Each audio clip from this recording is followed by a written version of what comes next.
Dear students, today we will start the physical properties of the alcohols, but before going to that, we have to give one method of preparation, another method of preparation for that alcohol from hydrolysis of ester.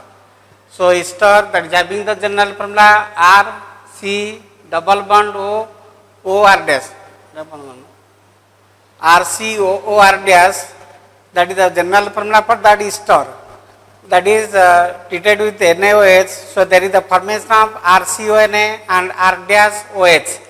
So this bond will break by the addition that is base hydrolysis, that is otherwise known as saponification. So RCOONA plus R dash OH.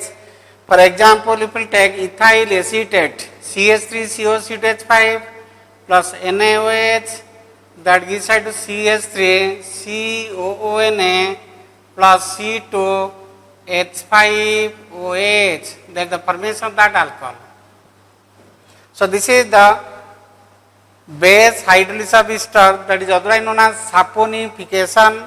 There is the formation of sodium salt of the acid, and ethyl alcohol, or the alcohol will be produced. Next one, we will go for the physical properties of that alcohols. So the lower members of alcohols, these are colorless liquids, and higher members are solids.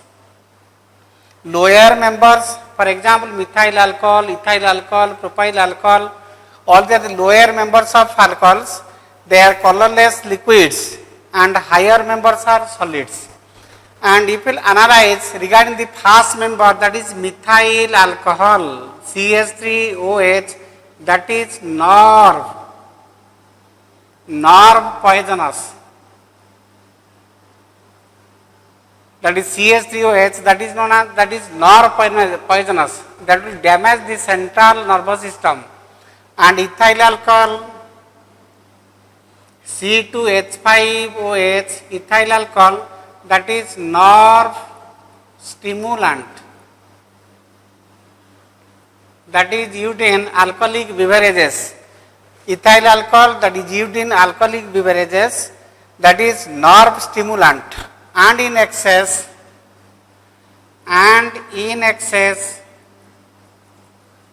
that is nerve depressant. If we will take excess amount of that ethyl alcohol, then that will suppress the nervous system, and that will lead to the sleepiness. So if we will take methyl alcohol, that is nerve poisonous, we are taking the alcohols in alcoholic beverages, not your methyl alcohol, rather that is your ethyl alcohol. If we will take that methyl alcohol, then that will damage the central nervous system, and that leads to death. But ethyl alcohol, that is taken in alcoholic beverages, that is nerve stimulant, and in excess, that is nerve depressant. That will, in small amount if we will take, that will stimulate the central nervous system, and in excess, that will suppress the central nervous system, that may leads towards sleepiness. For example, if we take, that is beer that contains 7 to 12%, that is C2H5OH, ethyl alcohol. Beer that contains 7 to 12% of that ethyl alcohol, that is nerve stimulant. And brandy, whiskey, rum, etc., that contain about 40 to 50% ethyl alcohol. Rest part, that is your water, that contain 40 to 50% of that ethyl alcohol. So beer that contains 7 to 12% of ethyl alcohol, that is directly taken without addition of that water. But if you take that brandy, whiskey and rum, that contain 40 to 50% of that ethyl alcohol, that is not directly taken, that is added with water, and peg is prepared by taking small amount of ethyl alcohol and ice, cold drinks, etc., that is added, and peg is prepared, and that is taken. So brandy, whiskey and rum that contain 40 to 50% of that ethyl alcohol that is not directly taken, and that is taken by the addition of that water. That is means that is diluted. And if we take that is 100% C2H5OH ethyl alcohol, 100% of ethyl alcohol, that is known as absolute alcohol. Absolute alcohol. 100% ethyl alcohol, that is known as 100% ethyl alcohol, absolute alcohol. 95% ethyl alcohol, that is known as rectified spirit. That is rectified spirit. 95% ethyl alcohol, that is known as rectified spirit. And if we will take that is ethyl alcohol, absolute alcohol, that is absolute alcohol. Absolute alcohol means that contain 100% of ethyl alcohol that is added with petrol, that is known as power alcohol. That is known as power alcohol that can used for this. Instead of that petrol, we can use this mixture, that is absolute alcohol and petrol, that is known as power alcohol. And if we will take that is denatured spirit. What is the meaning of that denatured spirit? Ethyl alcohol, that is that can be used as alcoholic beverages. But whenever that ethyl alcohol that is added with some amount of methyl alcohol, that is acetone, ethyl alcohol that is added with methyl alcohol, acetone, pyridine, etc. This mixture that is known as denatured spirit.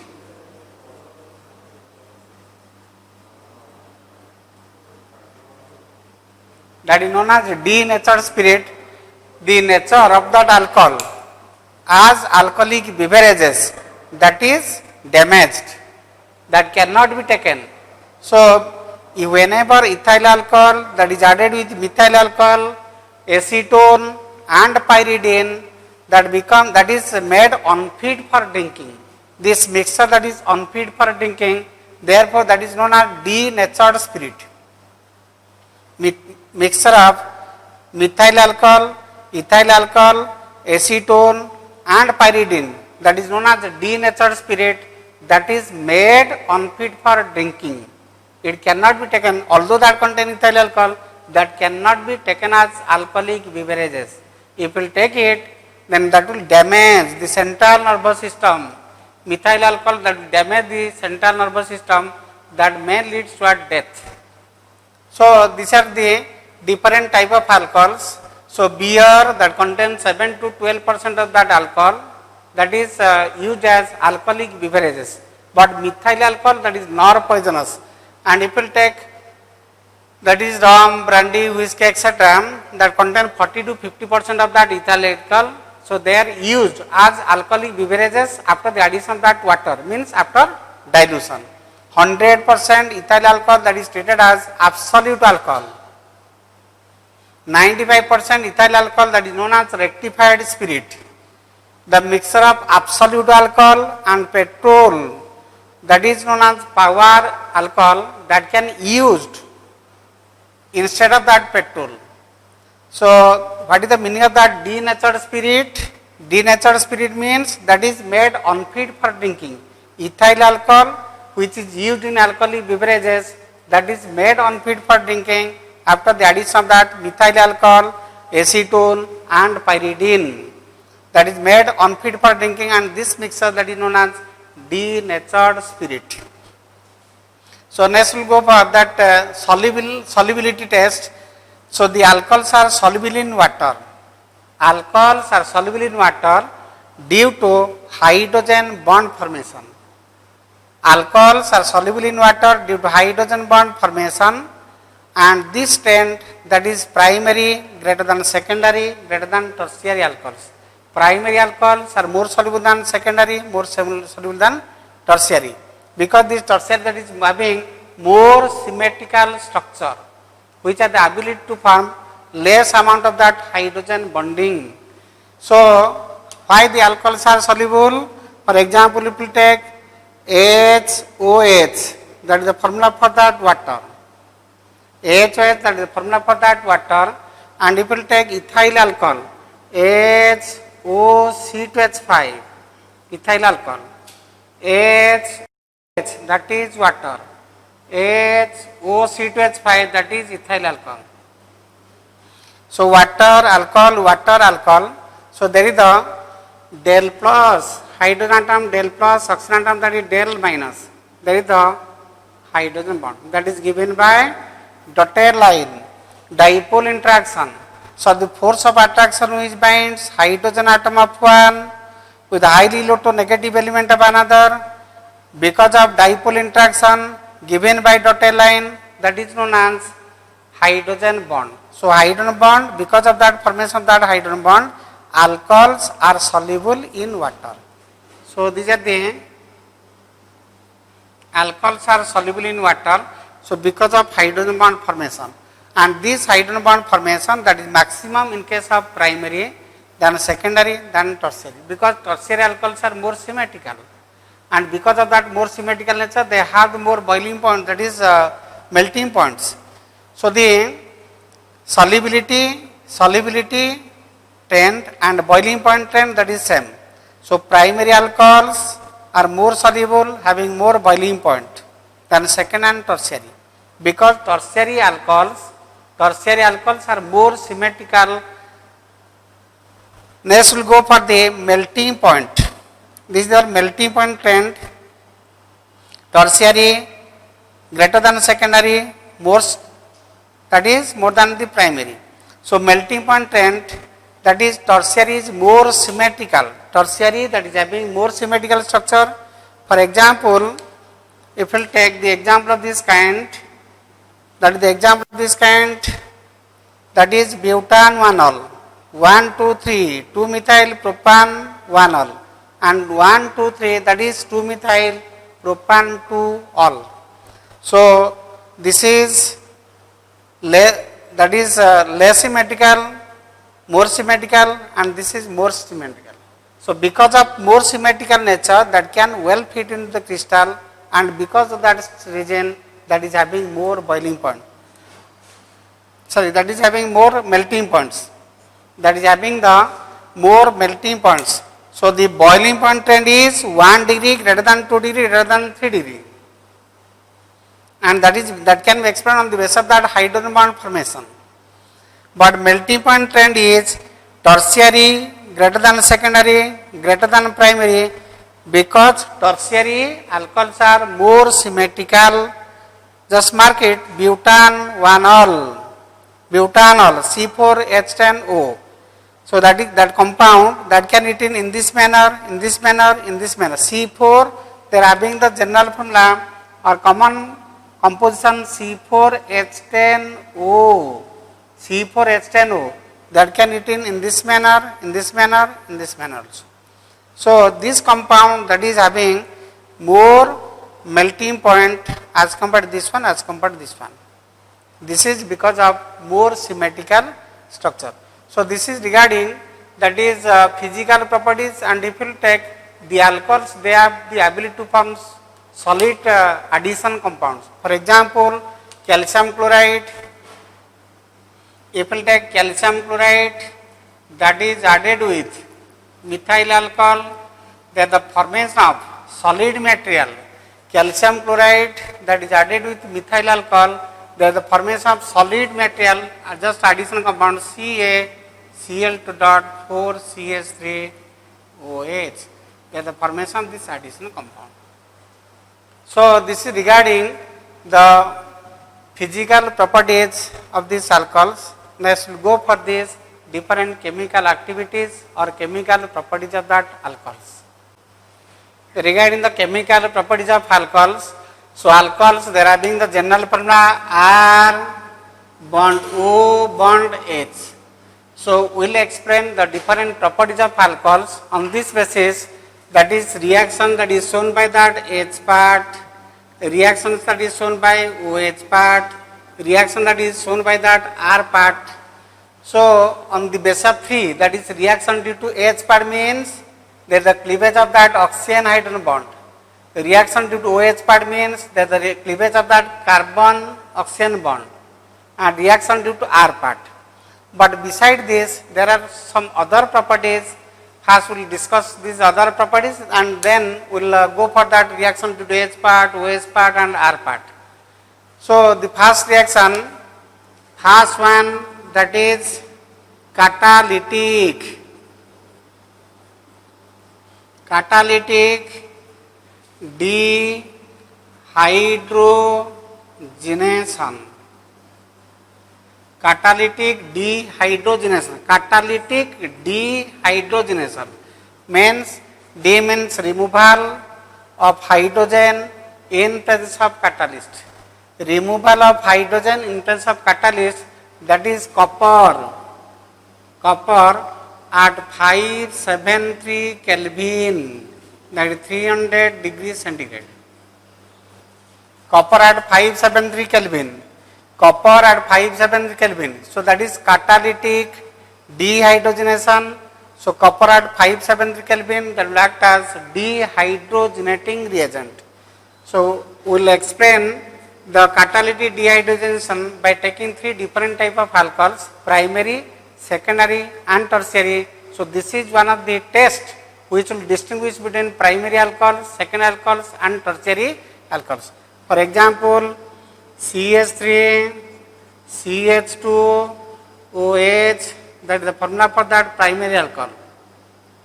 OH group is linked to that carbon atom, which is directly linked to another carbon atom. And if we take the case of the secondary,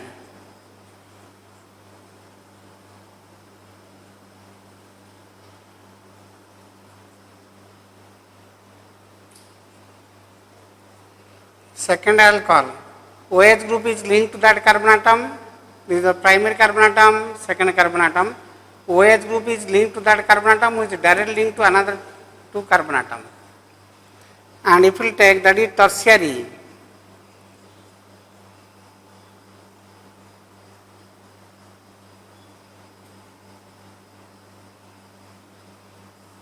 OH group is linked to that carbon atom, which is directly linked to another 3 carbon atom. So, if we take primary alcohol that has been prepared with copper at 573 Kelvin, all these are treated with copper at 573 Kelvin. So, in this case, copper has the ability to remove hydrogen. So, the hydrogen atom that is removed from that H from that OH group and H from that carbon atom to which the OH group is linked. So, that is the removal of hydrogen. Catalytic dehydrogenation means removal of hydrogen in presence of catalyst, that is copper at 573 Kelvin. So, the OH group, hydrogen atom from that OH group and hydrogen from that carbon atom to which the OH group is attached is removed as H2. AH and AH that is removed as H2. Then what is the product left? CH3, CHO.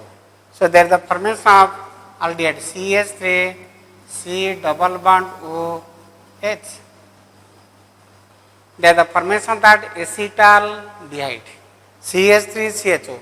CH3 bond CH2 OH that has been treated with copper at 573 Kelvin. Copper at 573 Kelvin. So, OH part of that, H part of that OH group and H part from that carbon atom to which OH group is attached, that is removed in the form of H2. So, the rest compound, that is CH3, CHO, that is acetaldehyde. So, whenever primary alcohols they have been treated with copper at 570 Kelvin, acetaldehyde will be formed. So, next one, this is the example of that second alcohol. So, this second alcohol that has been treated with copper at 570 Kelvin, then what will happen? the OH from that OH group, H from that OH group and H from that carbon atom to which the OH group is attached, that is removed. H and H that is removed as H2. Then what is the rest part? CH3, C double bond O, that is CH3. So there is the formation of the compound CH3, C double bond O, CH3 plus H2, acetone. So there is the formation of that acetone, CH3, C double bond O, CH3, H and H that is removed as H2. And whenever the tertiary alcohols, they have been treated with copper at 573 Kelvin. Tertiary alcohols, they have been treated with copper at 573 Kelvin. There is the formation of that alkene. OH part entirely, because there is no such H in this carbon atom. H and H, that is, there is no chance of removal of that H and H. So this is not dehydrogenation, rather this is dehydration. So OH part of that, entirely OH part and H part from the adjacent carbon atom, that is removed as water. OH and H that is removed as water. So there is the formation of carbon to CH2 double bond. OH and H removed as water. So we have to insert double bond here. So this is not dehydrogenation, rather this is dehydration.